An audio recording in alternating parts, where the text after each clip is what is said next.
we're back to 3% inflation in the United States for the first time since January. So these new numbers out show that prices were up by 0.3% between August and September. That's actually slightly better than expected. However, the annual inflation rate moved in the wrong direction from 2.9% to 3%. And as I mentioned, that is a new 8-month high for inflation. This past week, inflation rose to 3%.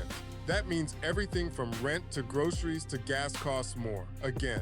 Inflation was going in the right direction, right? Earlier this year, back in April, inflation went down to 2.3%. That's the dip in the middle of that chart. So that goes back to September, back when then candidate Trump was on the campaign trail saying inflation was out of control. But you can see clearly we're in a worse spot now than we were last fall, when inflation was maybe the biggest issue, certainly the biggest economic issue on the minds of voters. Absolutely. But while the cost of living keeps climbing, Wall Street is celebrating. Stocks hit record highs. Investors are cashing in, portfolios are booming, and billionaires just added billions more.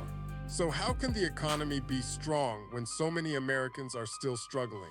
In fact, gas prices increased by about 8% on a monthly basis. That was the biggest monthly increase in about 2 years, which is also being driven in part by tariffs, because we did see significant increases for a number of different items. Canned vegetables, ham, other items of food went up. But then there's other tariff-exposed items that have gotten more expensive. For example, apparel.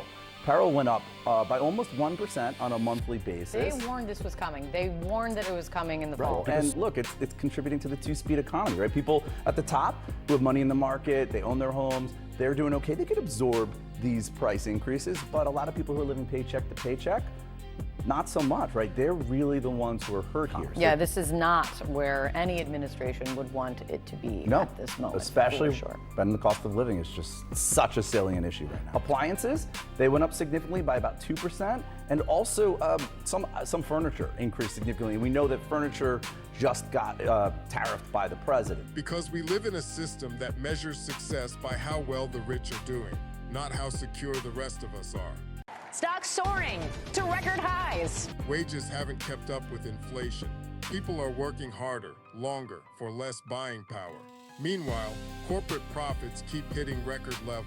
If that sounds unfair, it's because it is. The Dow closing above 47,000 for the first time. Record closes for the S&P 500 and the Nasdaq as well. And today's gain putting all the major averages into the green for the week.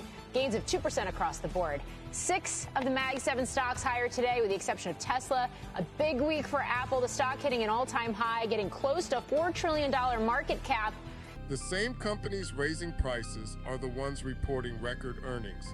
And the politicians calling this a strong economy are looking at stock charts, not grocery receipts. When prices rise but wages don't, that's not growth. That's exploitation. That's the scorecard on Wall Street. It's not America first when working families are last on the list. It feels like corporations have replaced kings. And the founding fathers didn't fight for independence just to hand it over to CEOs. So the next time they brag about the stock market breaking records, ask yourself, who's really breaking even?